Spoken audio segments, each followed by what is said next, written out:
Imagine uma mulher que falava 3 línguas e não conseguia dizer "eu preciso de você" em nenhuma delas.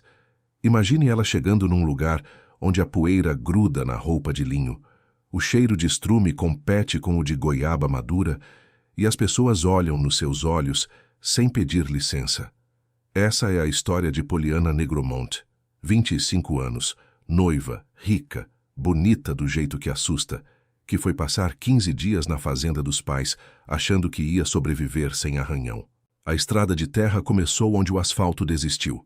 Poliana sentiu o primeiro solavanco e segurou o painel com a mão que não estava segurando o celular. O SUV branco, importado, climatizado, completamente ofendido pela estrada, chacoalhou pela curva final antes do portão da fazenda Negromont, e ela olhou pela janela com a expressão de quem está cumprindo uma sentença que assinou com a própria caneta. 15 dias. A ideia tinha sido de Henrique. Você precisa descansar, Poliana. Vai ver seus pais, toma ar do campo, depois me encontra em Recife para o evento da sexta. Ele tinha dito isso sem levantar os olhos do notebook, e ela tinha concordado sem levantar os olhos do celular. E os dois tinham chamado aquilo de decisão conjunta. A fazenda apareceu devagar. Primeiro o cheiro, aquela mistura de terra quente com capim cortado, e algo adocicado que ela não conseguia catalogar. Depois o silêncio. Não o silêncio confortável dos spas em que ela se hospedava. Um silêncio com textura, com presença, levemente hostil para quem não estava acostumado. Ela desceu do carro, ajustando os óculos de sol. Vestido de linho branco, sandálias de couro italiano. Cabelo preso com aquela leveza que custa caro manter. O calor da Paraíba em janeiro caiu sobre ela como um insulto pessoal. 38 graus, murmurou para ninguém. A mãe, Dona Carminha, apareceu na varanda com o sorriso certo para a ocasião. O pai, seu Ernesto, acenou pela janela do escritório sem largar o telefone. Poliana subiu os degraus e deixou que a mãe a abraçasse. O abraço durou o tempo regulamentar. Você está mais magra. Estou ótima. Henrique não veio? Na semana que vem. O alívio que ela sentiu ao dizer isso era uma informação que ela preferiu não processar. No segundo dia, acordou às 6 com o canto de um galo posicionado especificamente abaixo da sua janela. Ficou olhando para o teto de madeira antiga por 15 minutos, tentando voltar a dormir. Não conseguiu. O calor já era concreto, e a fazenda estava acordada lá fora com aquele barulho de coisas reais acontecendo. Motor de bomba d'água, gado, vozes distantes. Desceu para a varanda com o café que Lourdes tinha deixado, tentando abrir o e-mail numa conexão que funcionava no ritmo do século passado. 3 tentativas. Carregando. Desistiu. Foi quando ouviu as vozes. Uma grave, baixa, vindo do curral. E outra, aguda, acelerada, falando sem ponto nem vírgula. Poliana ficou parada com a xícara na mão. Tinha algo naquela segunda voz que não combinava com o tipo de coisa que ela normalmente escolhia escutar. Desceu os degraus sem planejar. Parou antes de dobrar o último pé de Jurema. O homem estava de costas para ela. Calça de brim desbotada com uma mancha de graxa na coxa esquerda. Camisa xadrez com as mangas dobradas até o cotovelo mostrando braços do tipo que não vem de academia. Chapéu de couro com a aba levemente curvada para baixo. Estava ensinando uma menina pequena a segurar o cabresto de um cavalo baio, que balançava a cabeça com a paciência específica dos animais velhos. Assim não, Bia, mão aberta. Mas ele vai sair correndo. Ele não vai a lugar nenhum, é você que ainda não confia nele. A menina, tranças desfeitas, sandália de borracha, sorriso que tomava o rosto inteiro, olhou para o cavalo com uma seriedade repentina. Abriu os dedos. O cavalo ficou quieto. Poliana ficou olhando por tempo demais. Foi a menina que a viu. Apontou sem nenhuma cerimônia. Moça, você é a filha do dono? O homem se virou. Poliana teve 2 segundos para fazer a avaliação. Mãos grossas, pele curtida pelo sol, olhos da cor do mel escuro com aquela qualidade específica de quem olha de frente sem calcular o outro antes. Não era feio. Era o oposto de tudo que ela estava acostumada. E isso era uma informação diferente de feia. Ela ajustou os óculos. Poliana. Zito. 2 dedos tocando a borda do chapéu, gesto tão natural que parecia herdado. Essa é Bia, minha irmã. Já eu sei fazer nó de laço, Bia anunciou como se isso decidisse alguma coisa. Poliana olhou para a menina sem saber o que fazer com ela. Boa. A senhora veio de avião? De carro. Bia fez uma careta pensativa. Carro é mais legal. No avião só tem nuvem. É uma decepção atrás da outra. Poliana abriu a boca. Fechou. Zito olhou para a irmã com aquele limite suave que não precisava de volume. Tô falando a verdade. Bia murmurou para o cavalo.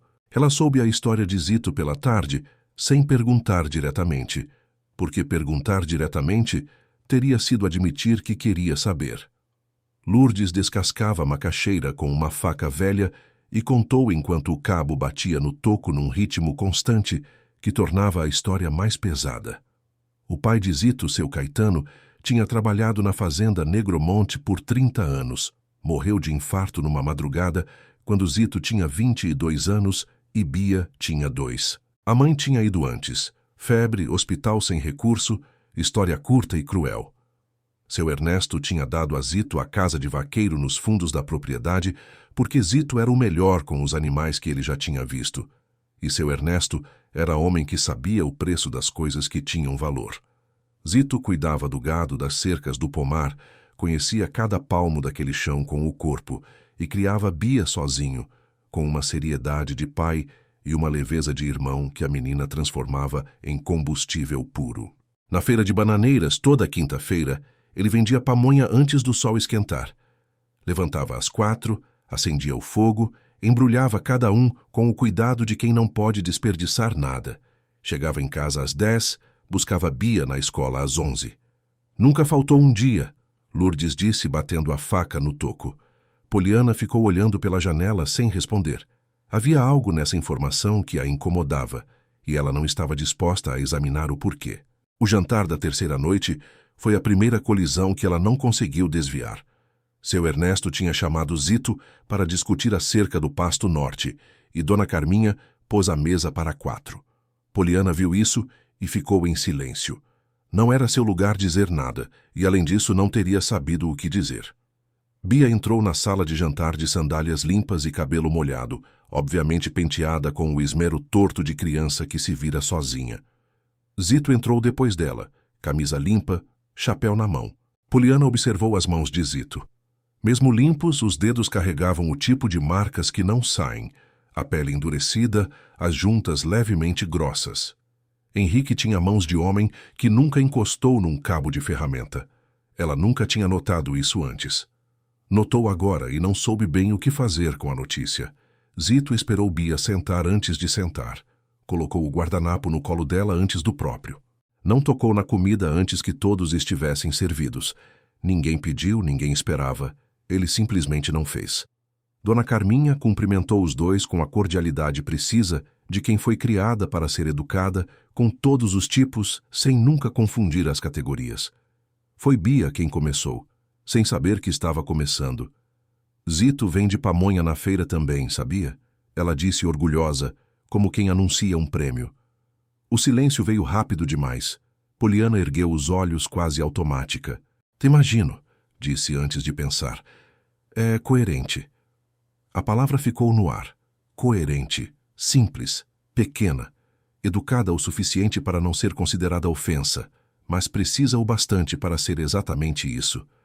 Zito não reagiu de imediato, mas Bia reagiu. Coerente com o quê? Poliana abriu a boca. Fechou. Era uma pergunta direta demais, simples demais, sem espaço para diplomacia. Com o tipo de trabalho que ele faz, ela respondeu, já sabendo que estava errando e sem saber como parar. Dona Carminha mexeu levemente no guardanapo. Seu Ernesto não disse nada. A mesa inteira ficou suspensa naquele segundo. Zito olhou para ela então. Não havia raiva. O que havia era pior. Clareza. E o seu trabalho, Poliana? Ele disse com a voz baixa, firme. Coerente com o quê? O garfo dela parou no ar. Ninguém se mexeu. Com o que eu construí, ela respondeu, sentindo o próprio tom escapar do controle pela primeira vez em anos. E isso preenche? Silêncio. Não houve ataque. Não houve acusação. Não houve ironia. Só uma pergunta. E foi isso. A ausência de crueldade, a presença absoluta da pergunta, que desmontou. Poliana sustentou o olhar por 2 segundos. 3. No quarto, desviou. Bia, Zito disse suave. Termina de comer. Mas já era tarde. Alguma coisa tinha sido dita que não voltava mais. Poliana fechou a porta do quarto com mais força do que precisava. Ficou parada no meio do cômodo. As mãos ainda cheiravam a fumaça da tarde. A roupa carregava o erro inteiro. Ela tentou organizar o pensamento, como sempre fazia. Classificar, resolver, controlar. Dar nome ao que aconteceu, arquivar, seguir em frente. Não conseguiu. A frase voltou. E isso preenche? Simples, direta, inconveniente. Ela caminhou até o espelho. Parou. A mulher que olhava de volta estava impecável. Cabelo no lugar. Postura correta. Expressão controlada. Vazia. Poliana sustentou o próprio olhar por alguns segundos. Aqueles segundos em que você se olha de verdade e não encontra desculpa para o que vê. E então, pela primeira vez em muito tempo, sentiu alguma coisa subir rápido demais para ser contida. Engoliu. Respirou fundo. Tentou de novo. Não funcionou. Os olhos encheram antes que ela autorizasse. Ridículo, murmurou para si mesma. Mas a palavra não resolveu. Ela encostou a mão na cômoda. Ficou ali, parada, como se estivesse esperando alguém aparecer e explicar o que exatamente tinha começado a rachar dentro dela. E não havia ninguém. Na manhã do 4º dia, ela foi ao curral sem precisar inventar desculpa para si mesma. O que era em si uma informação. Zito ferreava um mourão novo na cerca lateral. Cada martelada tinha atenção. Não era mecânico, não era automático.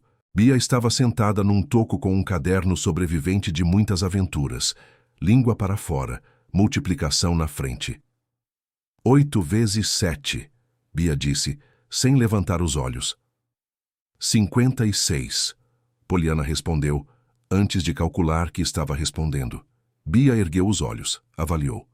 Você é boa em matemática? Razoável. Melhor que eu. Empurrou o caderno na direção dela com a naturalidade de quem redistribui obrigações. Pode ajudar? Zito parou o martelo. Olhou para Poliana. Não com expectativa, não com convite, só presente, só real. Ela não precisa, ele disse. Eu não disse que não quero. Poliana respondeu. Sentou no toco ao lado de Bia. Ficaram 40 minutos ali.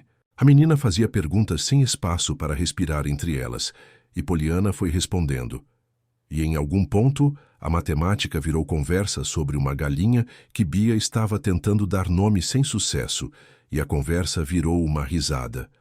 Uma risada que Poliana não planejou e que soou estranha nos próprios ouvidos. Não porque fosse falsa, porque havia tempo demais que ela não ouvia a própria risada solta, sem audiência, sem intenção. Zito não disse nada, mas largou o martelo por um momento mais longo do que precisava e ficou parado do outro lado da cerca. A cavalgada foi ideia de Bia, na manhã seguinte. Zito ensina todo mundo, ensinou até o seu Geraldo, 63 anos, medo de galinha. Eu sei cavalgar, Poliana disse. Sabe cavalgar no picadeiro, Zito respondeu. Sem crueldade, sem suavização. Só preciso. Poliana quis discordar. Mas havia algo na forma como ele disse, não como desafio, como fato, que tornou impossível fingir que ele estava errado. Quando? Amanhã cedo, antes do calor, 5 da manhã.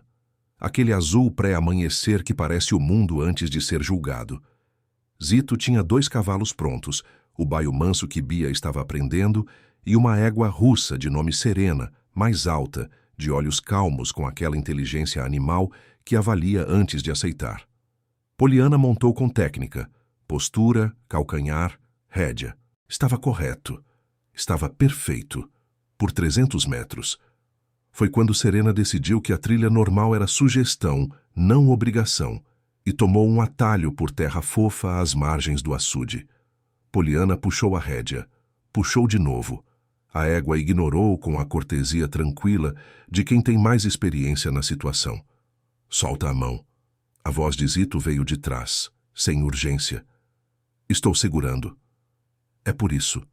Poliana soltou, com um esforço visível de quem passou a vida inteira aprendendo que soltar é o tipo de coisa que acontece com gente que não sabe se controlar.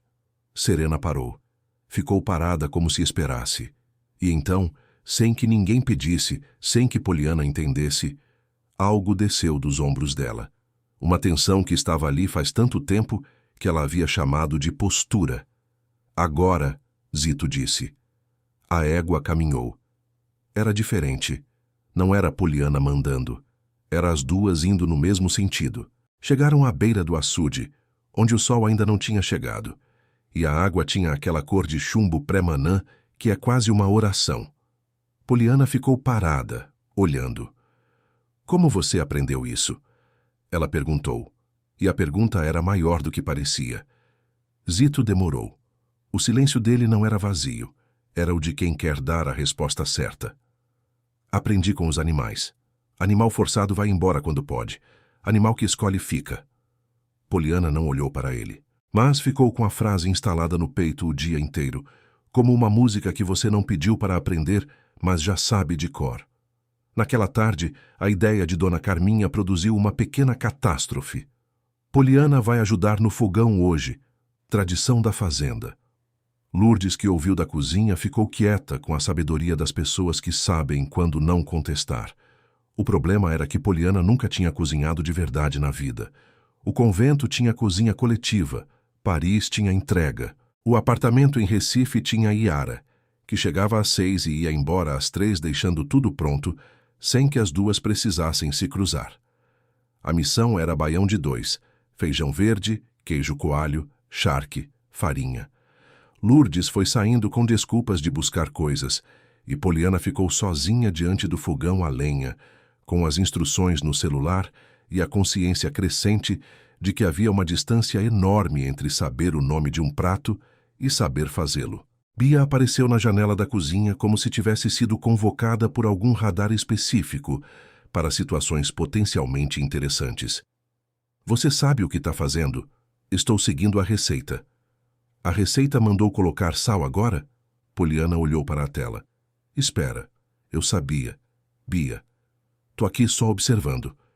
O charque entrou na panela frio. A lenha estava alta demais. O feijão, que precisava ter sido deixado de molho desde a manhã, estava começando do zero. O que a receita do celular tinha se esquecido de mencionar. O cheiro de queimado chegou ao corredor antes que ela percebesse. Zito entrou para buscar água. Parou. Avaliou o estado das coisas sem dizer nada. Tirou a panela do fogo, baixou a lenha, olhou para o feijão com a expressão de quem já sabe o diagnóstico, mas prefere confirmar antes de falar. Tem conserto? Poliana perguntou. Havia na sua voz algo que ela não tinha planejado colocar ali. Tem. Ele foi ao armário com a memória do corpo, pegou o que precisava, ajustou tudo com movimentos que não eram ensinados, eram incorporados. Mas leva tempo. O feijão não foi molhado. Eu sei. Não é culpa. Eu sei que não é culpa, ela disse, um pouco mais duro do que queria. Zito a olhou. Não se defendeu. Não recuou. Você nunca precisou aprender isso, disse. Não era crítica. Era observação, do tipo que dói mais do que crítica porque não tem para onde devolver. E você nunca precisou aprender a não precisar, ela respondeu, sem pensar. O silêncio que veio depois tinha uma qualidade diferente dos outros silêncios da tarde. Era o tipo que os dois sentiram ao mesmo tempo e que nenhum dos dois quis encerrar primeiro. Foi Bia, do batente da janela, que falou. Esse foi bom. Naquela noite, o violão começou lá do fundo da propriedade. A mesma melodia de sempre. Sem Bia desta vez. Sem voz. Só a música. Aquela tristeza serena que não implorava nada, que não precisava de nada, que apenas existia como a noite existe, completa em si mesma. Poliana estava na janela. O convento tinha sido silencioso de outro jeito. O silêncio das paredes altas, dos horários, das regras que organizam a existência, mas não a preenchem. Seus pais tinham visitado no Natal e na Páscoa, com os presentes certos e as perguntas que não queriam ouvir respondidas.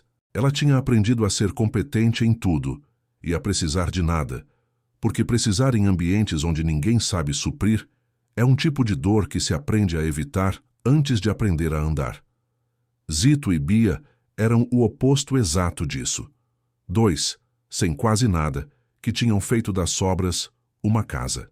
E havia em volta deles, naquele violão tocado sem plateia, naquela matemática resolvida no toco de madeira, no braço de criança que ela tinha visto Zito segurar enquanto atravessavam o pátio, uma temperatura que Poliana não conseguia nomear porque nunca tinha morado dentro dela. O violão parou, e na quietude que ficou, a voz de Bia, não cantando, só falando, com aquela transparência de criança que não aprendeu ainda a esconder o que sente. Zito, você acha que ela vai embora logo? Um momento. Vai, Bia. Eu sabia. Um silêncio pequeno, denso. Todo mundo vai embora logo.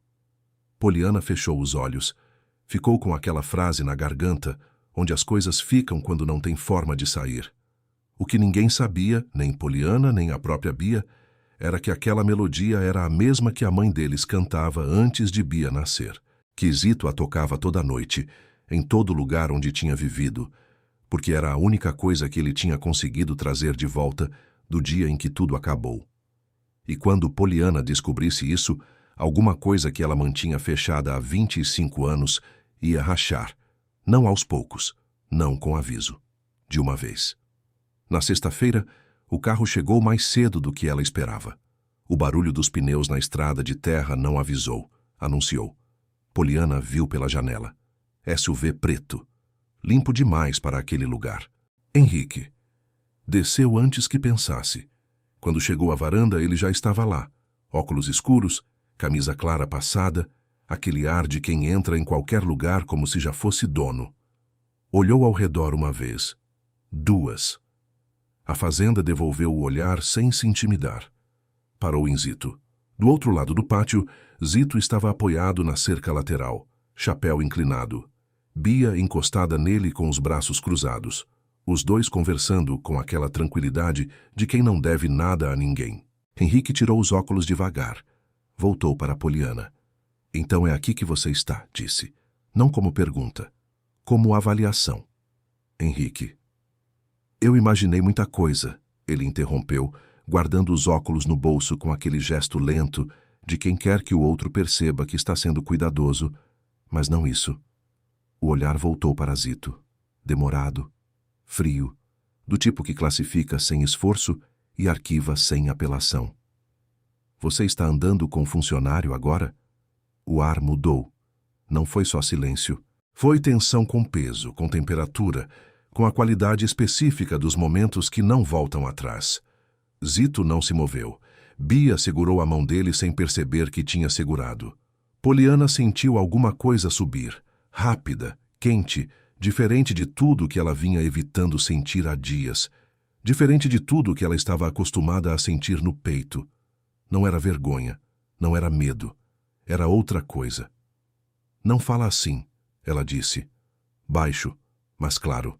Henrique olhou para ela como se tivesse escutado errado, como se o tom dela fosse um erro de digitação que ele ia dar oportunidade de corrigir. Desculpa? Ela não respondeu imediatamente, porque naquele instante, pela primeira vez, ela não estava escolhendo a resposta certa. Estava escolhendo a resposta verdadeira. E isso mudava tudo. Zito observava em silêncio, sem interferir, sem pedir nada, sem precisar de nada, apenas presente do jeito que ele sempre era, inteiro, quieto, real.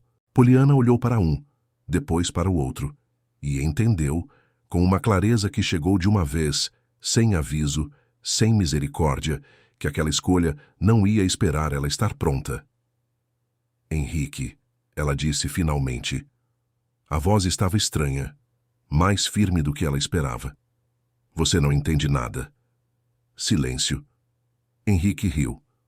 Curto, sem humor.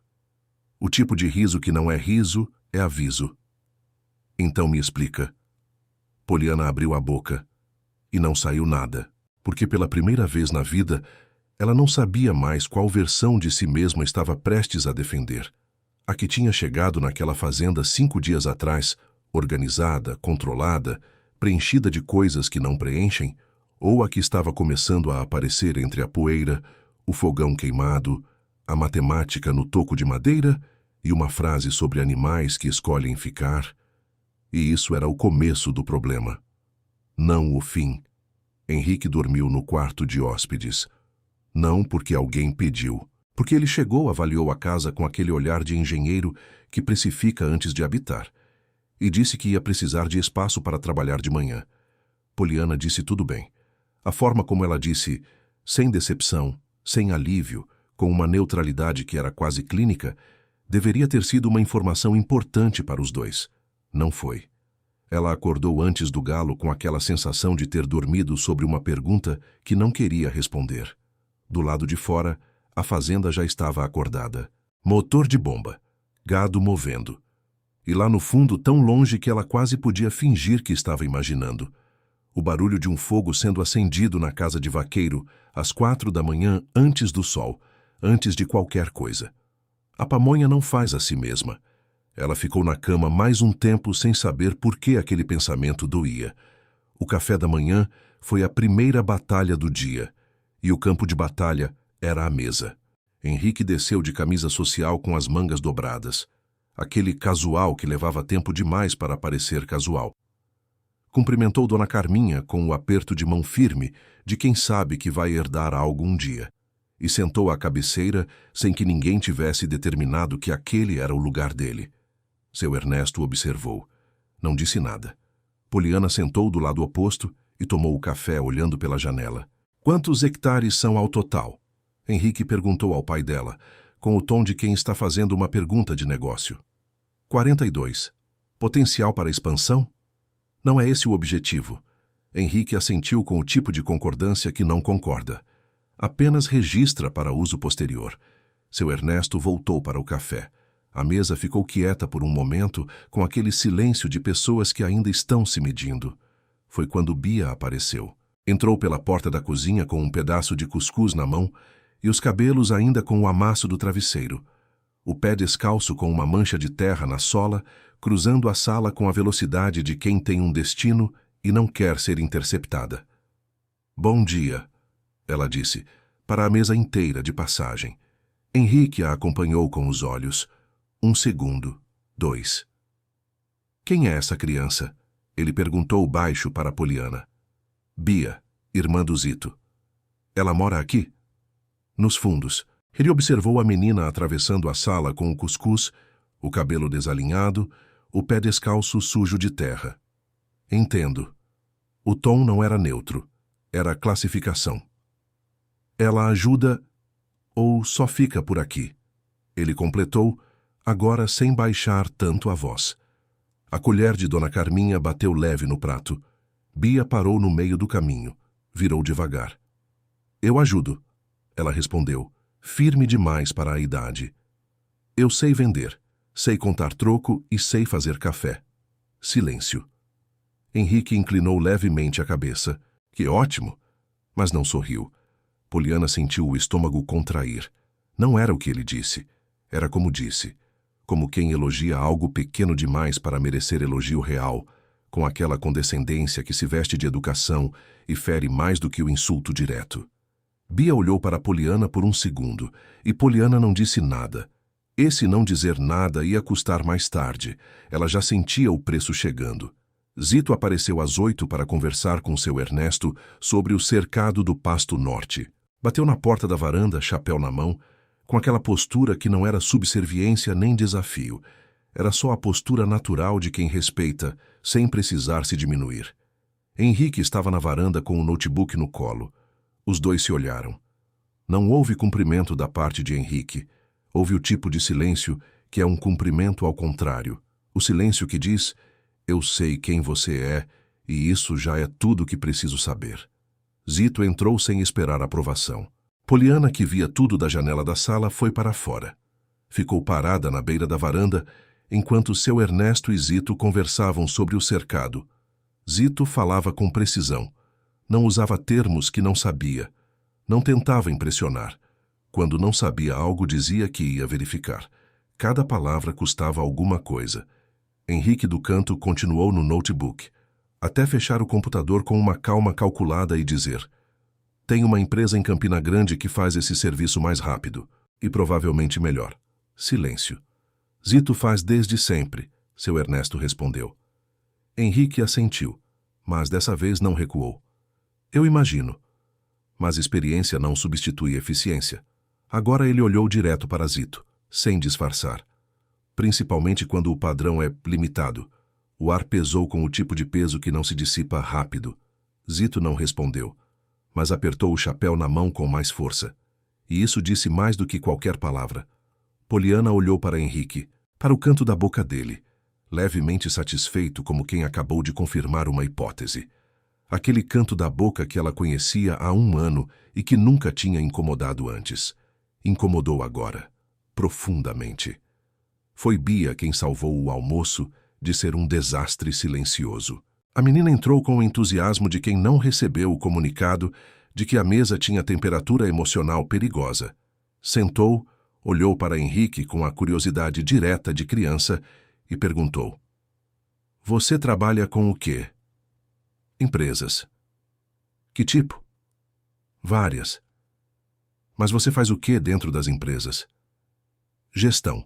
Tomada de decisões. Bia processou. Então você decide as coisas e as outras pessoas fazem? Essencialmente. Zito faz e decide ao mesmo tempo. Ela informou como se fosse um dado importante que o homem claramente não tinha. Ontem ele consertou a bomba d'água, ajudou o seu Geraldo com a cerca e ainda fez cuscuz. Tudo no mesmo dia. O silêncio tinha múltiplas camadas. Dona Carminha olhou para o prato. Seu Ernesto teve um movimento no canto da boca que era definitivamente o começo de um sorriso contido. Henrique olhou para Bia com a paciência fina de quem trata crianças como ruído de fundo. Que bom para ele. Eu acho que sim. Bia concordou, completamente imune ao subtexto, e pegou a colher de arroz. Poliana olhou para a menina. E pela primeira vez, desde que tinha chegado à fazenda, sentiu alguma coisa quase parecida com afeto. Não o afeto estudado que se cultiva em ambientes corretos, mas o tipo espontâneo, inconveniente, que aparece antes que você pense em autorizá-lo. À tarde, Henrique foi até a varanda com 2 copos de limonada e um sorriso que Poliana reconhecia. O sorriso de quem vai dizer algo difícil depois de um gesto gentil para suavizar a entrada. Estou preocupado com você. Estou bem. Você está diferente. Estou descansando. Ele ficou olhando para o pátio. Zito estava consertando a porteira do curral lá no fundo, sem nenhuma consciência, ou com toda a consciência de que estava sendo observado. Poliana. Henrique. Esse homem. Ela esperou. Não quero que isso precise ser dito. Então não diga. Ele virou para ela, e pela primeira vez em muito tempo, havia algo genuinamente humano no rosto dele. Não era amor, mas era próximo de medo. O que está acontecendo com você? Poliana olhou para o copo na própria mão, para o anel no dedo que cuspia luz no sol da tarde. Estou tentando descobrir, ela disse. Era a resposta mais honesta que ela tinha dado a Henrique em 1 ano de noivado. Ele ficou parado mais um pouco. Depois entrou sem terminar a limonada. O incidente aconteceu no jantar. Lourdes tinha feito carne de sol com macaxeira que enchia a casa inteira de um cheiro que era quase uma promessa. A mesa estava completa. Seu Ernesto, Dona Carminha, Poliana, Henrique. Zito e Bia não estavam desta vez, e a ausência deles tornava o silêncio mais audível do que devia ser com 4 pessoas. Seu Ernesto contava um caso de um vizinho que tinha vendido a fazenda para uma mineradora e se arrependido. Henrique ouvia com o tipo de atenção que é, na verdade, espera, esperando o momento de inserir o próprio ponto. Hoje em dia, a questão fundiária no Nordeste é mais complexa, ele começou. Tem uma janela de oportunidade para quem quiser converter em agronegócio de escala. Essa fazenda não está à venda, seu Ernesto disse. Não estou dizendo à venda, estou dizendo que há potencial que não está sendo usado. O potencial está sendo usado por um vaqueiro que vende pamonha na feira. O silêncio que veio Foi do tipo que ocupa o espaço inteiro. Dona Carminha pousou o garfo com uma suavidade estudada. Poliana sentiu o calor subir no pescoço antes de chegar ao rosto. Seu Ernesto olhou para Henrique, o olhar longo, pesado, de um homem de 70 anos que aprendeu a não desperdiçar raiva com quem não merece a intensidade dela. Zito Caetano, ele disse, com uma calma que era mais séria que qualquer grito, salvou essa fazenda 2 vezes. A última, quando a seca de 18 quase matou o gado, e ele dormiu no curral por 3 semanas para não perder a criação. Escolha melhor seus comentários na minha mesa. Henrique assentiu, levou o garfo à boca.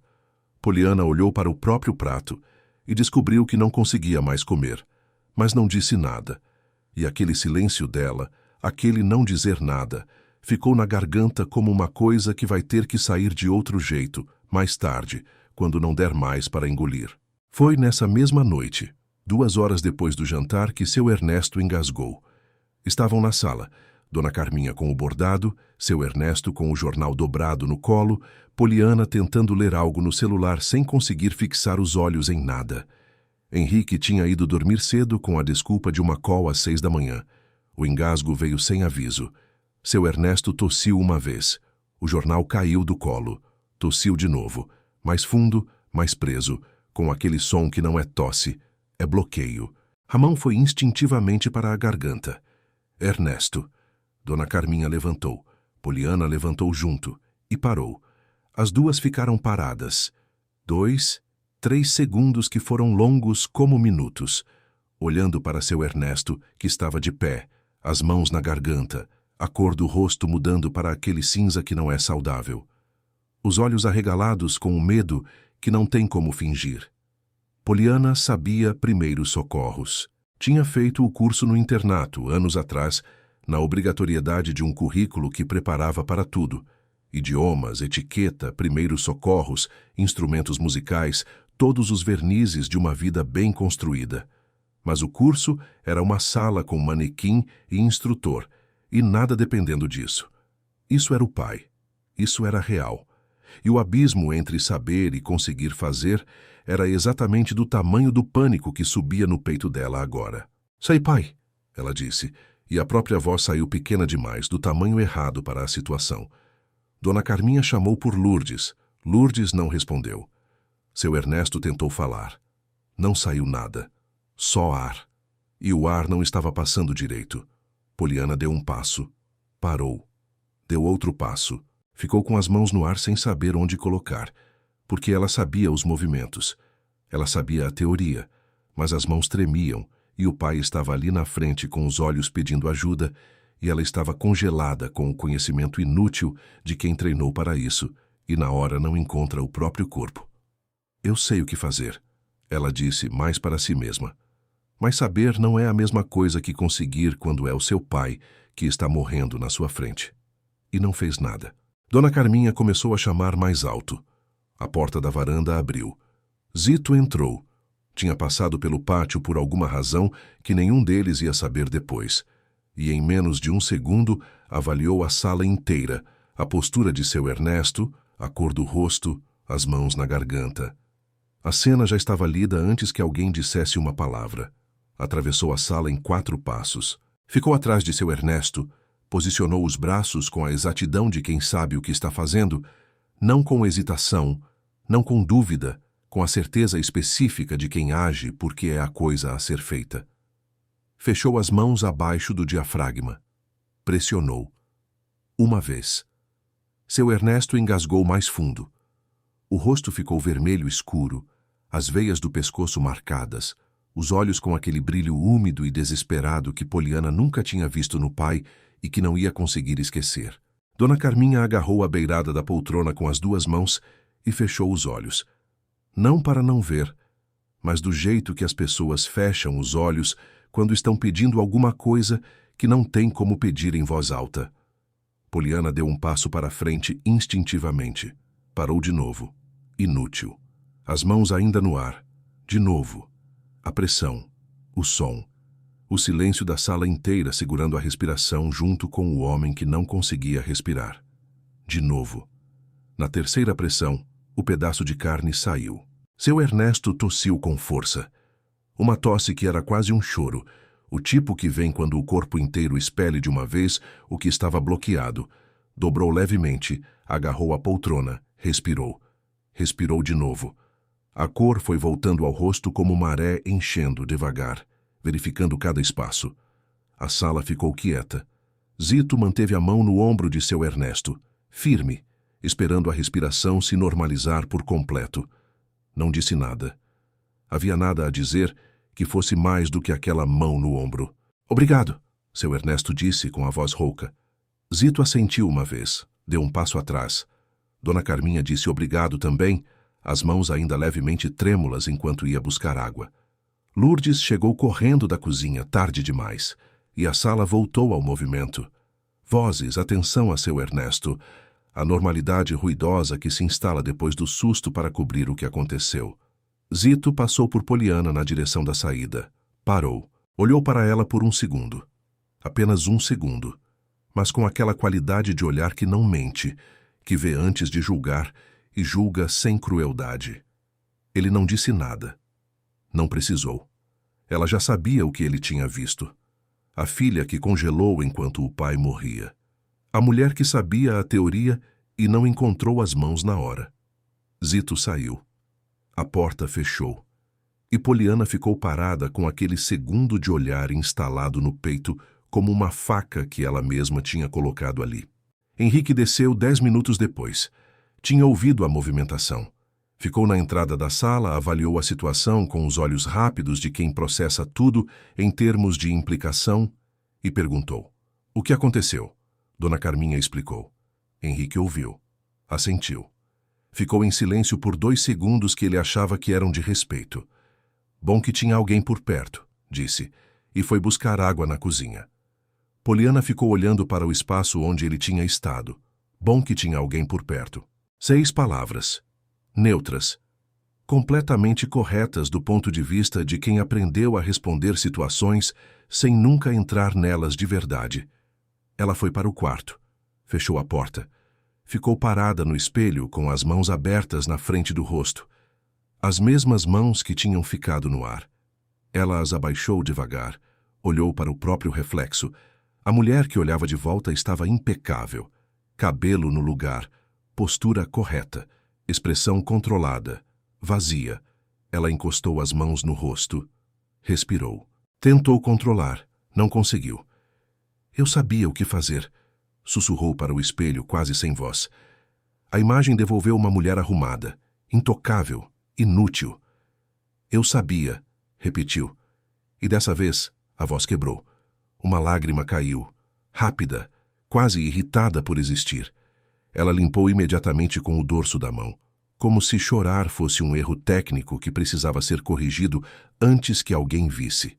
Mas a sensação ficou, grudada, pesada, com aquela qualidade específica das coisas que acontecem dentro da gente e não tem mais para onde ir além de ficar.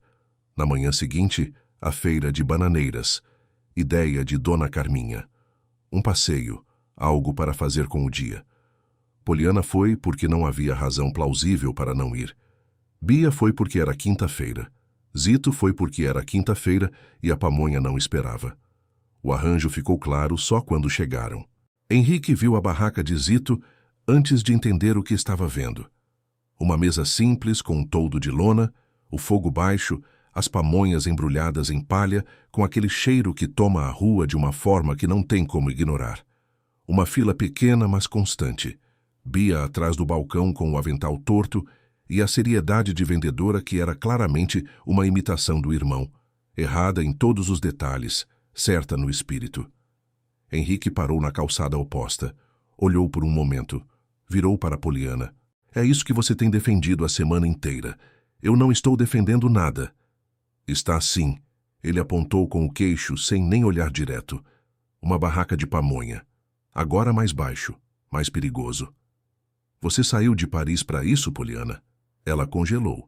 Henrique, não, deixa eu entender. Ele continuou, a voz controlada, cortante com aquela precisão de faca afiada que não precisa de força para cortar fundo. Você fala 3 idiomas.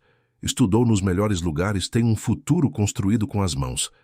E agora está romantizando isso aqui? Uma pausa curta, calculada. Isso aqui é sobrevivência. Não é escolha. Bia ouviu. Parou no meio do movimento de embrulhar uma pamonha. Olhou para baixo. Zito também ouviu. Dessa vez ele olhou. Direto, sem desviar, sem baixar. E aquele olhar firme que não implorava nada, que não exigia nada, que apenas existia com uma dignidade que nenhum dinheiro no mundo compra, foi pior do que qualquer resposta. Poliana sentiu algo subir no peito. Rápido, quente, com aquela qualidade das coisas que sobem quando ficaram presas tempo demais. Meu pai quase morreu ontem, ela disse. A voz saiu mais forte do que esperava. A rua ficou levemente mais silenciosa. E quem salvou ele foi exatamente isso que você está diminuindo agora. Ela tremia, mas não parou. E você? Uma pausa que doeu em quem falou tanto quanto em quem ouviu. Você só assistiu. Silêncio. Henrique ficou imóvel, mas os olhos endureceram com aquela dureza específica de quem foi atingido num lugar que não estava esperando e não vai admitir que dói. Do outro lado da rua, Bia continuava parada com a pamonha na mão, os olhos indo de um para o outro com aquela clareza de criança que entende o que está em jogo antes de saber nomear o que está entendendo. Poliana atravessou a rua, pegou a pamonha da mão de Bia sem pedir. Pagou. Ficou do lado de cá com o Henrique do lado de lá, e a rua entre eles era mais larga do que qualquer rua de feira de interior tem direito de ser.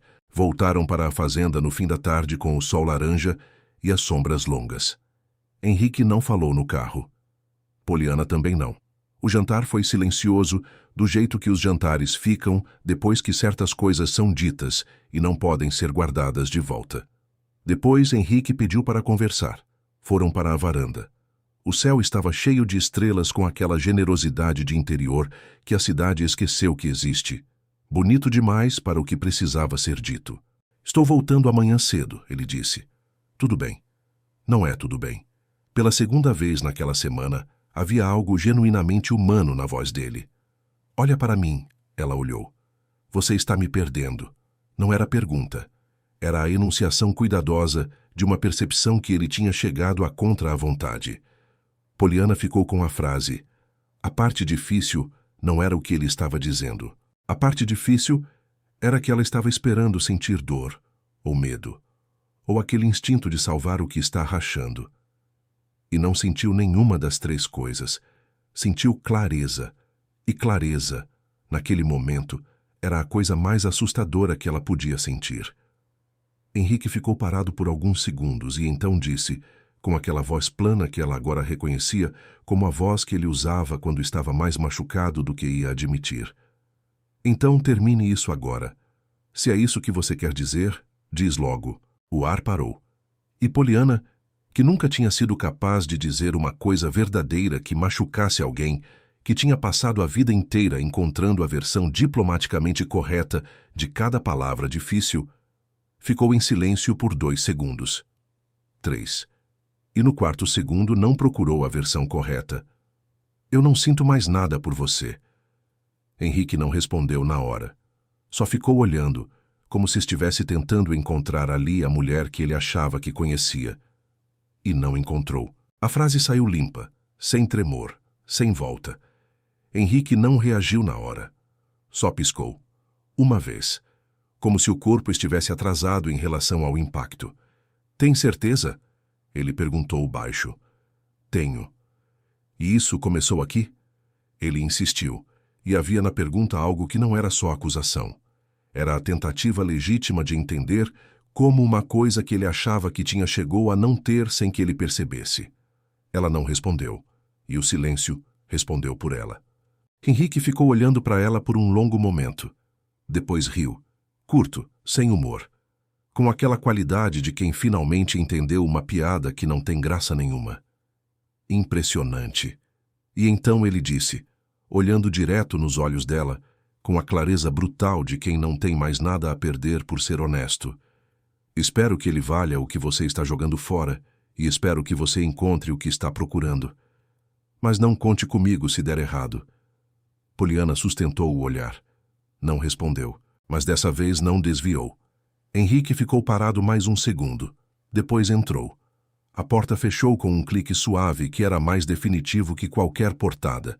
Poliana ficou na varanda sozinha, com o céu cheio de estrelas, com a fazenda quieta e o silêncio daquele tipo que faz tudo parecer mais real do que você quer que seja, e com a percepção, que chegou devagar, como a maré que não avisa, de que ela tinha acabado de dizer a coisa mais verdadeira da própria vida.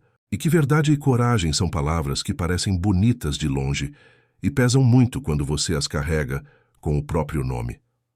Ela olhou para o anel no dedo, para a luz que ele cuspia mesmo no escuro da varanda, e pensou em tudo que aquele anel representava. Não o amor, porque amor ela estava começando a entender que nunca tinha sido o centro daquele noivado, mas a ordem das coisas, a sequência correta. O próximo passo no roteiro de uma vida que alguém tinha escrito por ela antes que ela soubesse que tinha o direito de escrever a própria.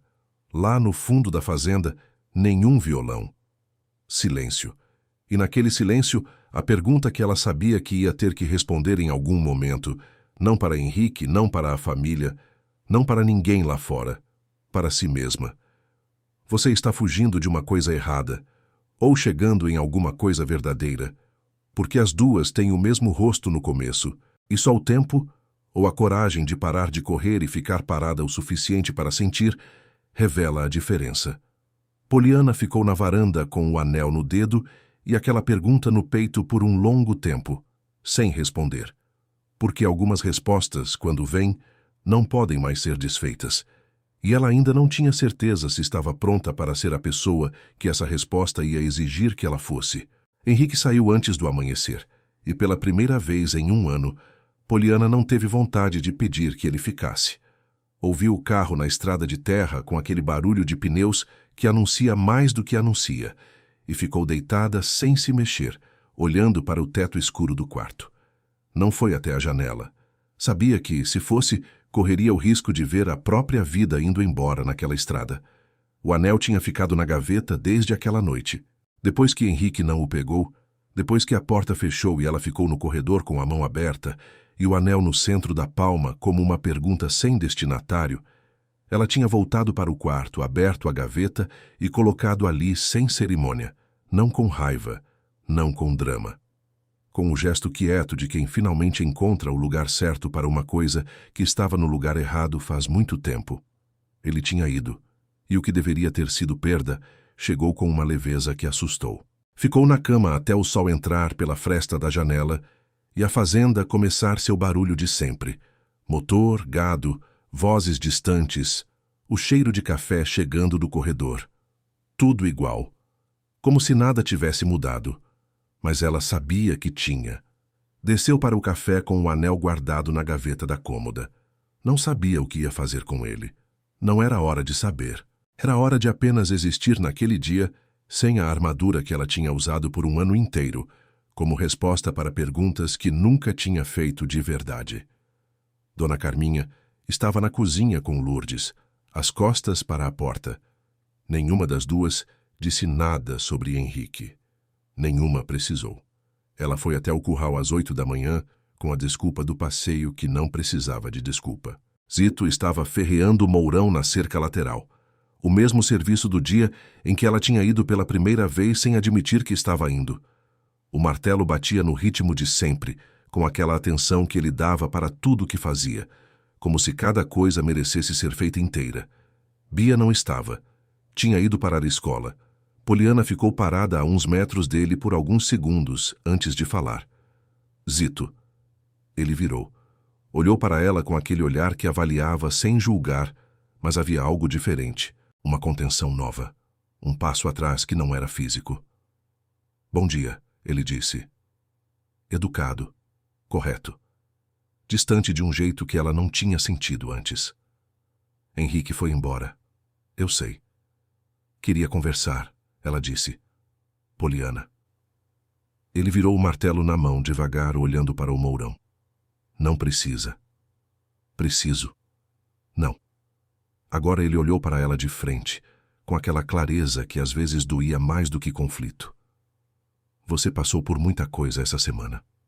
Terminou um noivado. Está longe de casa. Essas coisas mudam o que a gente sente, por um tempo. Poliana entendeu o que ele estava dizendo antes de ele terminar. Você acha que estou confusa? Ele não respondeu, que era uma resposta. Não estou, ela disse, e havia na voz uma firmeza que ela mesma não esperava. Talvez não. Ele voltou para o mourão. Mas eu não sou o tipo de coisa que uma pessoa experimenta quando está tentando descobrir quem é. A frase chegou limpa e sem crueldade. E foi exatamente por isso que doeu tanto. Poliana ficou parada por um momento, com aquela dor específica da rejeição que não usa palavras feias, que não grita, que apenas coloca uma fronteira e fica do outro lado dela com a dignidade inteira. Tudo bem, ela disse porque não havia mais nada a dizer. Virou e foi embora. O som do martelo voltou, mais forte, seco demais para ser só trabalho. Poliana parou por um segundo. Não olhou para trás, mas soube, com uma certeza que apertou o peito, que ele não estava tão inteiro quanto fingia. Caminhou de volta para a casa com o sol já quente nas costas e aquela sensação de quem estendeu a mão e encontrou ar. Não hostilidade, não rejeição com raiva, só ar. O espaço educado e firme de um homem que já aprendeu a não se colocar em lugares onde não foi chamado de verdade. E o problema real que ela só percebeu quando chegou na varanda e ficou parada olhando para o pátio, era que ele estava certo. E ter alguém certo sobre você, de um jeito que machuca, é diferente de ter alguém errado sobre você, de um jeito que machuca. O segundo passa. O primeiro fica. Os 3 dias que se seguiram foram os mais longos que ela viveu em Bananeiras. Poliana ficou na fazenda sem rotina, sem agenda, sem a estrutura que ela tinha usado a vida inteira, para não precisar se perguntar quem era quando não estava fazendo nada. Tentou tocar o piano da sala, ainda desafinado, ainda ressentido dos anos sem uso. Ficou 20 minutos e parou. Não porque não conseguia, porque cada nota soava como algo que ela tinha aprendido para impressionar e não para sentir, e essa distinção que nunca tinha importado, agora importava de um jeito que não conseguia mais ignorar. Andou pelo pomar sozinha, pelos umbuzeiros com o fruto pequeno e ácido que ela lembrava vagamente de provar quando criança. Antes do internato, antes dos anos em que a fazenda virou o lugar onde os pais moravam e ela visitava. Pensou no convento, nos anos aprendendo a ser excelente, para não precisar ser verdadeira. E pela primeira vez isso, que sempre tinha sido vantagem, parecia só uma forma elegante de esconder o que faltava. Pensou em Henrique, no ano de noivado em que os dois tinham construído uma relação que funcionava como uma empresa bem administrada, eficiente, organizada, sem conflito desnecessário, sem nenhuma das coisas que fazem as pessoas acordarem de madrugada com o peito cheio de algo que não cabe em planilha. Pensou nas mãos dela no ar naquela noite. Eu sabia o que fazer, e não tinha feito.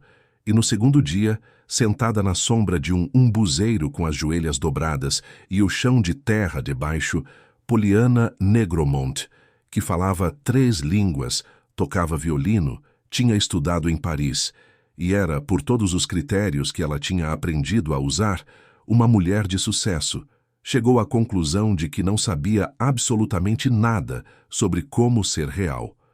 Foi Bia quem a encontrou ali. A menina chegou da escola com a mochila nas costas e o uniforme com uma mancha de caneta na manga esquerda.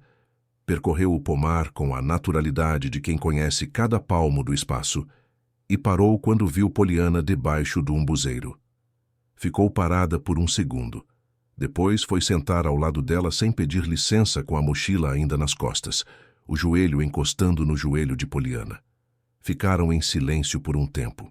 Zito está bravo? Poliana perguntou porque era mais fácil perguntar sobre ele do que perguntar sobre si mesma. Não. Bia tirou a mochila, ficou com ela no colo. Zito não fica bravo fácil. Fica quieto. Tem diferença? Tem. Bravo passa. Quieto significa que a coisa é séria. Poliana ficou com isso. Ele está quieto por minha causa? Bia olhou para ela com aqueles olhos que não sabiam mentir. Ele está quieto, desde que o moço foi embora.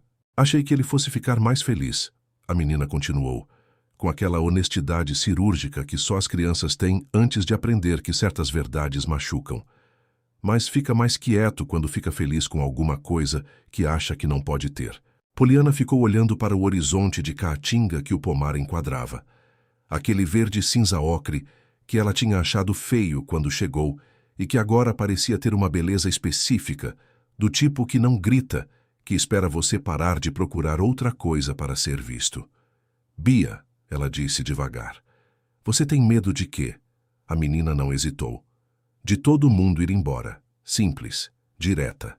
Sem drama, sem pedido de pena. Só a informação nua de uma criança que aprendeu cedo que as pessoas somem. Poliana sentiu a garganta apertar. Eu fui embora de muitos lugares, ela disse mais para si mesma do que para Bia. Eu sei. A menina encostou o ombro nela com a naturalidade desarmante de quem oferece presença sem protocolo. Mas você ainda está aqui. E havia nessa frase, nesse você ainda está aqui, dito por uma criança de 10 anos debaixo de um umbuzeiro no interior da Paraíba. Mais do que qualquer coisa que Poliana tinha ouvido em anos de conversas sofisticadas em ambientes corretos. Ela ficou ali com o ombro de Bia encostado nela até o sol mudar de ângulo. Do outro lado do pomar, sem que elas percebessem, Zito estava ali, parado. Tinha ouvido o suficiente. Não tudo, mas o bastante para entender. E foi embora antes que ela pudesse vê-lo. Naquela noite, Poliana foi até a casa de vaqueiro. Não planejou. Os pés escolheram antes da cabeça, pela grama curta do pátio traseiro, pela sombra dos umbuzeiros, até a luz amarela que vazava pela janela. Bateu na porta antes de poder se arrepender. Zito abriu. Olhou para ela, não com surpresa, não com resistência, com aquela presença que era a coisa mais constante nele. Bia dormiu? Ela perguntou, porque precisava começar em algum lugar. Há pouco. Posso entrar? Ele se afastou da porta. A casa era pequena e exata. A mesa, as 2 cadeiras, o violão no canto com o estojo aberto. Um terço pendurado na parede, ao lado de uma foto pequena. A cozinha com uma panela ainda no fogo baixo. Cheiro de caldo, ela disse, para Bia quando acorda de madrugada. Poliana ficou olhando para a panela por um momento. Você faz caldo de madrugada para quando ela acordar. Faz tempo que ela acorda. Aprendi a deixar pronto. Havia nessa frase um volume de coisa que não cabia numa frase. Ela não tentou enumerar. Sentou na cadeira que ele indicou. Ele ficou na outra. O violão ficou entre eles como uma terceira presença. Zito, pode falar. Você não fica com raiva. De quê? De como as pessoas te tratam. Do Henrique, da minha família. Raiva é caro. Ele disse simples, sem filosofia forçada. Eu não tenho como pagar. Poliana ficou com isso. Mas não dói? Ele demorou. Dói. Uma pausa mínima. Mas dor e raiva são coisas diferentes. Uma você sente e passa, a outra você alimenta. Lá no quarto, Bia chamou baixo. Zito foi, voltou. Dormiu de novo. Você faz isso toda noite. Toda noite. Como foi aprender a fazer isso? Ela perguntou, e não estava falando só do caldo. Zito olhou para ela por um momento. A primeira noite que ela chorou, e não tinha mais ninguém, ele disse, eu pensei, ou eu aprendo, ou a gente se perde. Uma pausa. Escolhi aprender. Poliana sentiu a garganta apertar de uma forma que era completamente inconveniente. Eu fui criada num convento, ela disse sem planejar. Desde os 7 anos, meus pais mandavam carta no aniversário, às vezes chegavam. Zito não disse que pena, não disse que absurdo. Ficou quieto com a informação como quem recebe um peso nas mãos e sabe que a coisa certa é segurar, não comentar. E esse silêncio certo foi mais do que qualquer coisa que qualquer pessoa tinha dito a ela sobre esse assunto em toda a vida. Os olhos encheram antes que ela autorizasse. Ela não foi rápida o suficiente para esconder. Zito não fingiu que não viu. Também não fez nada com isso. Não se levantou, não se aproximou. Ficou no lugar, presente, sem transformar o momento dela num momento sobre ele. Ela enxugou com o dorso da mão. Ridículo, murmurou. Não é. Ele disse. Simples. Firme. Ela olhou para o terço na parede, para a foto pequena. Quem é? Minha mãe. Poliana olhou para a foto. Uma mulher jovem sorrindo com Bia no colo numa data impossível, porque Bia tinha 2 anos quando a mãe morreu. Era de antes, de muito antes. Ela cantava aquela melodia, Poliana disse, e não era pergunta. Zito ficou em silêncio por um segundo. Olhou para ela. Você ouviu. Toda noite. É a única coisa que eu lembro com precisão, ele disse. O resto vai ficando borrado com o tempo. Isso não. E Poliana entendeu, com uma completude que chegou de uma vez, que aquela melodia não era saudade. Era presença. Era a forma que ele tinha encontrado de não perder o que não se pode guardar em nenhum outro lugar. Ela ficou mais um tempo na cadeira, sem precisar dizer mais nada, e foi embora antes que ficasse tarde demais. Não pela hora, mas pelo tipo de fronteira que, uma vez atravessada, não tem mais onde colocar de volta. Na terceira noite, Poliana não conseguiu dormir. Ficou na cama com o barulho da fazenda do lado de fora e aquele vazio interno que não era mais o vazio de antes, não era o vazio confortável de quem aprendeu a não sentir, era o vazio inquieto de quem começou a sentir e ainda não sabe o que fazer com isso. Às 11 da noite, levantou. Foi descalça pelo corredor, pela varanda, pelo pátio, o chão de terra fresco nos pés com aquele frescor de noite do agreste, que é diferente de qualquer frescor que a cidade fabrica. Caminhou sem destino até perceber que tinha destino. A casa de vaqueiro tinha uma luz acesa. Ela parou a uns 20 metros na sombra de um umbuzeiro, sem intenção de entrar. Pela janela aberta, viu. Zito estava sentado à mesa com a Bíblia aberta na frente. Não a Bíblia de parede, não a Bíblia de aparência, um livro velho com as bordas gastas e algumas folhas com dobras que indicavam marcações antigas, do tipo que se faz quando uma passagem te encontra antes que você a procure. Bia dormia no quarto. Ele estava sozinho, a cabeça levemente inclinada, os lábios movendo em silêncio. Poliana ficou parada do lado de fora, na penumbra que o umbuzeiro oferecia. Ela tinha crescido com a religião como protocolo. As orações certas nas horas certas, o padre no dia certo, as palavras que você aprende antes de entender o que significam. No internato, havia uma medalha de prata que ela tinha guardado no fundo de uma nécessaire de couro desde a confirmação. Bonita, de corte fino, troféu de comportamento, nunca símbolo de fé. Naquela noite, antes de fechar os olhos, ela abriu a mala, encontrou a nécessaire, tirou a medalha. Ficou com ela na palma da mão por um momento. Depois foi até o quarto de Bia. A menina dormia de lado, os braços abertos com aquela entrega total de criança que ainda não aprendeu a dormir na defensiva. Poliana colocou a medalha na mesinha ao lado da cama, devagar, sem barulho. Não como presente, como uma coisa que estava no lugar errado e finalmente encontrou o certo. Voltou para o corredor e foi até o pátio com os pés descalços na terra fria da noite. Poliana ficou do lado de fora por um longo tempo e então fez uma coisa que não planejou. Fechou os olhos e no escuro daquela noite de fazenda, com os pés descalços na terra e o barulho dos grilos ao redor, pela primeira vez na vida, ela não rezou com as palavras certas. Rezou com o que tinha. Eu não sei se você existe, mas sei que nada do que eu construí até agora conseguiu me preencher. E se isso for verdade, se o Senhor estiver ouvindo, então eu passei a vida inteira errando o endereço. Ficou em silêncio. O vento passou pelo umbuzeiro e moveu as folhas, e Poliana, que havia 20 anos não chorava de verdade, deixou de verdade. Ficou ali com os pés na terra e o rosto molhado, e aquela sensação estranha que ela demorou alguns segundos para identificar era leveza. Acordou com o barulho do galo e aquela estranha sensação de que alguma coisa tinha mudado. A ligação de Henrique chegou na manhã seguinte, apenas para dizer que estava mandando um carro buscar os pertences dela em Recife. Educado. Correto. Henrique até o fim. Ela agradeceu. Desligou. Foi quando ouviu o carro na estrada. O mesmo SUV preto, agora com a poeira da estrada de terra. Henrique desceu com os óculos escuros e subiu os degraus da varanda. Esqueci algumas coisas, ele disse. Era mentira. Henrique. Só um minuto. Eu pensei muito, ele disse. E acho que fui injusto. Não com você. Com nós dois. Acho que ficamos juntos porque era o passo correto, não porque era o passo verdadeiro.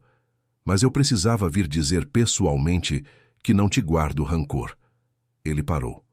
Olhou para o pátio e, dessa vez, viu. Zito estava lá no fundo, parado junto ao portão do curral, olhando na direção da varanda. Os dois homens se encararam por um segundo longo demais para ser acaso. Não havia raiva. Só entendimento. Henrique virou de volta para Poliana. Espero que o que você está procurando você encontre. Ele parou. Poliana, ele não vai se oferecer. Não é o tipo. Ela não respondeu. Henrique desceu os degraus e foi embora pela mesma estrada de terra. A poeira baixou. Poliana desceu os degraus. Zito estava agachado perto da margem do açude. Ouviu ela chegar. Quando se virou, o sol batia de lado. Ele foi, disse Zito. Foi. Poliana parou a 2 metros dele. O linho do vestido estava amarrotado e sujo de terra. Ela parecia pela primeira vez parte da paisagem. E você? Zito perguntou. Vai quando? Você disse que não quer ser o tipo de coisa que alguém experimenta quando está se descobrindo. Eu entendo isso, e você está certo que eu me descobri aqui. Mas você achou que tudo isso era sobre você. Eu não me encontrei por sua causa. Eu me encontrei enquanto me apaixonava por você. Zito ficou em silêncio. Eu falo 3 línguas, Zito. Consigo fechar contratos em Paris e organizar uma casa inteira sem tocar em uma vassoura. Mas eu passei 25 anos sem saber dizer uma frase. Eu preciso. De algo que não está no meu extrato. Eu preciso aprender a ficar. Naquela noite, enquanto Bia já dormia com o laço do vestido rosa ainda na mão e o rosto encostado no braço de Lourdes, Poliana ficou acordada. Não de ansiedade, de clareza. A conversa com os pais não tinha versão fácil, e ela sabia disso. Sabia que Dona Carminha ia se proteger atrás dos argumentos corretos, que ia usar Paris, o currículo, o futuro construído como escudo. Sabia que ia doer de um jeito diferente de tudo que tinha doído naquela semana, porque a dor dos pais tem um endereço específico que nenhuma outra dor tem. Mas sabia também que não havia mais versão conveniente de si mesma para apresentar. Só a versão verdadeira.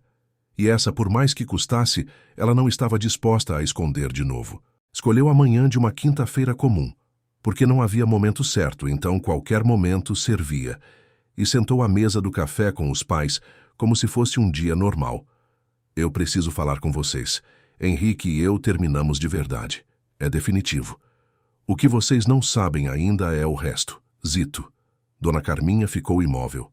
Seu Ernesto dobrou o jornal. Poliana, você acabou de terminar um noivado, disse Dona Carminha. Você estudou em Paris. Como você pode... Carminha. A voz de seu Ernesto foi baixa, mas cortou. Ele se levantou e foi até a janela. Esse homem dormiu 3 semanas no curral para salvar o meu gado quando eu não tinha mais solução. Salvou minha vida com as próprias mãos. Não é o genro que eu imaginei, mas aprendi tarde demais que o que a gente imagina, raramente, é o que a gente precisa. Ele virou e olhou para a filha. Você tem certeza? Tenho. Então trate bem, porque homem assim não se encontra 2 vezes. Dona Carminha ficou olhando para a filha por um longo momento. E havia no rosto dela, por baixo da resistência, por baixo do cálculo social, por baixo de todos os anos de conversas sobre o que era certo e o que era conveniente, uma mãe que havia mandado a filha para um internato aos 7 anos, achando que estava fazendo o melhor, que tinha visitado no Natal e na Páscoa com os presentes certos e as perguntas erradas, que tinha confundido excelência com felicidade durante 25 anos e que estava sentada agora olhando para essa filha com aquela leveza no rosto que ela não reconhecia e entendendo pela primeira vez que alguma coisa havia sido perdida e que alguma coisa contra toda a expectativa estava sendo encontrada. Ela não disse que aprovava, mas estendeu a mão sobre a mesa. Poliana colocou a própria mão em cima. Dona Carminha apertou. Não com força, com aquele aperto contido de mulher que ainda estava processando, que ainda ia perder o sono, que ainda ia ter noites pensando no que as pessoas iam dizer, mas que estava ali, do lado de dentro. Poliana saiu da sala com o coração estranho, não leve, não pesado. Diferente, como se alguma coisa antiga tivesse sido finalmente colocada no lugar, mesmo que ainda doesse. Naquela tarde, Bia a encontrou na varanda. Sentou do lado sem pedir licença, como sempre fazia, como se licença fosse um protocolo que não se aplicava entre elas. Ficaram um tempo olhando para o pátio. Poliana, Bia disse com aquele tom que usava quando ia falar uma coisa que ela achava importante e que provavelmente era. O quê? Aquela música que Zito toca toda noite. Poliana virou levemente. Eu sei qual é. Sabe de onde vem? Não. Bia ficou quieta por um segundo. O silêncio raro de uma criança que está escolhendo as palavras, o que significava que o que viria era sério. É da nossa mãe, ela disse. Ele me contou uma vez. Disse que ela cantava quando eu estava na barriga, antes de eu nascer. Uma pausa. Eu não lembro dela, mas toda noite quando ele toca, eu fico com a sensação de que ela ainda está aqui de algum jeito. Poliana ficou parada. A frase atravessou tudo. É a única coisa que eu lembro com precisão. O resto vai ficando borrado com o tempo. Isso não. Ele tinha dito isso a ela naquela noite na casa de vaqueiro. E ela tinha entendido como saudade, mas não tinha entendido tudo. Não tinha entendido que aquela melodia era o único fio que conectava Bia a uma mãe que ela nunca pôde conhecer. Que Zito a tocava todas as noites não só para lembrar, mas para que a irmã pudesse sentir, mesmo sem saber que estava sentindo, alguma coisa da mulher que não pôde ficar. 8 anos de escolha. Toda noite, em todo lugar onde ele tinha vivido, naquele chão, naquela casinha simples com os 2 que tinham sobrado, ele mantinha aquela mulher viva da única forma que tinha, pela música. Poliana sentiu alguma coisa rachar dentro dela, não devagar, não com aviso. De uma vez, como tinha sido prometido. Como às vezes as coisas que esperamos entender de repente se tornam completas num momento que não planejamos, com uma criança ao lado que não sabe o tamanho do que acabou de dizer. Bia, ela disse, com a voz que não estava inteiramente sob controle. Oi, você tem sorte de ter ele. A menina ficou em silêncio por um segundo. Depois disse, com aquela simplicidade que era a coisa mais poderosa nela. Eu sei. E acho que ele tem sorte de ter você também. Poliana não respondeu, mas ficou com a mão de Bia na dela, até o sol descer atrás dos umbuzeiros e a fazenda inteira mudar de cor. Zito estava perto do curral quando ela saiu. Ela caminhou até ele devagar. Ele não perguntou nada, só esperou, do jeito que ele sempre esperava, com aquela paciência que não era passividade, era escolha. Eu conversei com eles, ela disse. Eu sei. Uma pausa mínima.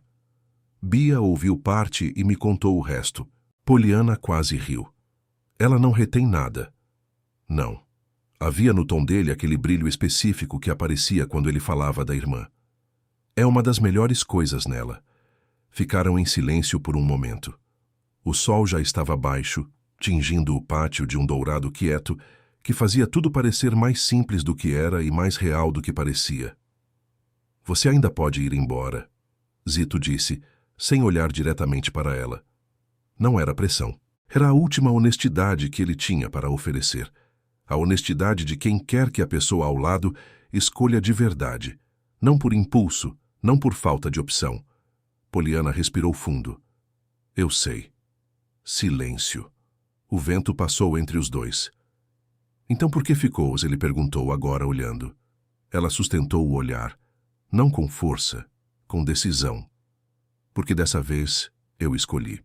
Zito ficou olhando para ela, não como quem duvida, mas como quem está guardando a cena inteira na memória, do jeito que se guarda as coisas que importam de verdade, com cuidado, para que não se borrem com o tempo. Depois assentiu. Uma vez. Simples. Com o peso de um homem que não precisa dizer 2 vezes o que ficou entendido. E foi suficiente. Zito deu um passo. Só um. E ela foi o resto do caminho, porque algumas distâncias não se medem em metros, e aquela já tinha sido percorrida havia dias, em silêncios e marteladas e melodias ouvidas pela janela de madrugada. O beijo foi quieto, como ele. Sem urgência, sem performance. Do tipo que não inaugura nada, que reconhece o que já estava lá esperando ter nome. Bia chegou correndo antes que o mundo voltasse ao normal e soltou um grito que fez os pássaros do umbuzeiro levantarem voo de uma vez. Ela abraçou os dois ao mesmo tempo. Eu sabia desde o cuscuz queimado. Algumas semanas depois, a fazenda já parecia outra. Não porque o lugar tivesse mudado, mas porque ela tinha. Poliana já não evitava a cozinha. Já não tropeçava no silêncio. E já não confundia a ausência com vazio. Não foi de uma vez, não foi fácil, mas foi crescendo. O casamento aconteceu em outubro, na varanda grande da casa principal. Bia usou um vestido rosa com um laço torto e não parou quieta um segundo. Seu Ernesto e Dona Carminha estavam lá. Lourdes também estava, de vestido florido que ela disse que comprou para outra ocasião e que ninguém acreditou. Ficou na segunda fila com o lenço na mão desde antes de o juiz abrir a boca, e quando Zito disse os votos, ela assoou o nariz com uma força que fez Bia olhar para ela com uma mistura de susto e admiração. Era a mesma Lourdes que tinha descascado macaxeira e contado a história de Zito numa tarde de interior, sem saber que estava plantando uma semente. Ela sabia. O juiz de paz leu os votos com a voz de quem sabe o peso das palavras. Zito olhou para Poliana e disse: "Tenho essa terra, esse trabalho, essa irmã que não para quieta. E tenho um coração que você ensinou a não ter medo de usar." Poliana sorriu com os olhos marejados. "Eu passei a vida inteira aprendendo coisas para impressionar. E aprendi aqui com você a única coisa que importava." Ela segurou a mão dele com firmeza. Como ficar? À noite, ficaram os dois na beira do açude sob a luz da lua. Zito tocou a melodia da mãe no violão. Desta vez ela estava do lado de dentro da música. Poliana estava em casa.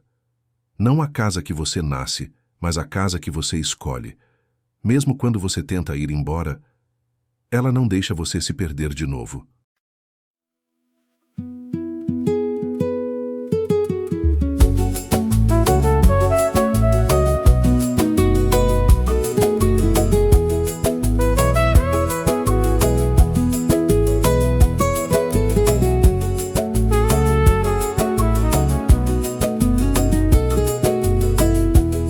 Eu aprendi a ter controle, a medir cada emoção, a dizer sempre as palavras que cabiam na ocasião. Construí uma fortaleza sem rachadura no olhar, mas por dentro existia um eco que ninguém quis escutar. E quando tudo estava certo, algo começou a ceder, porque o vazio organizado não sabia me preencher. Eu fui tão longe de mim pra ser tudo o que esperavam, mas no meio do caminho me perdi do que importava. E foi no chão, sem defesa, sem roteiro, sem razão, que eu senti pela primeira vez o peso de ter um coração. Verdade em coisas simples que eu nunca quis enxergar, mãos marcadas pelo tempo, mas que sabiam cuidar. E tudo aquilo que era pouco tinha mais do que eu já vi, porque não era sobre ter, era sobre existir. Eu que sempre tive tudo, descobri sem perceber que viver sem ser de verdade é uma forma de perder. Eu fui tão longe de mim pra caber no que criaram, mas no fundo eu só queria algo que nunca me ensinaram. E foi quebrando por dentro sem saber como juntar, que eu encontrei uma verdade que ninguém pode comprar. Se existe alguém me ouvindo agora, Eu não sei como explicar, mas se isso que eu sinto é real, eu não quero mais negar. Eu não quero mais respostas prontas, nem viver de aparência. Se for preciso recomeçar, que seja com consciência. Eu não quero mais distância entre quem eu sou e o que sou. Eu não quero mais ausência no lugar onde eu estou. Se for pra doer, que doa, mas que seja de verdade. Porque viver sem sentir nunca foi liberdade. E se existe um caminho certo,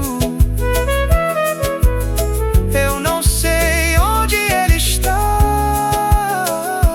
mas sei que hoje eu estou mais perto do que nunca estive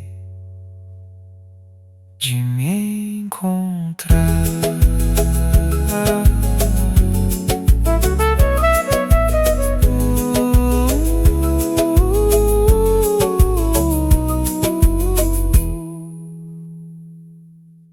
Se essa história tocou seu coração, inscreva-se no canal Romance ao Luar. Deixe seu curtir e conte aqui nos comentários o que você sentiu ao ouvir essa história. Sua participação ajuda o canal a continuar trazendo histórias que aquecem o coração. Deus te abençoe.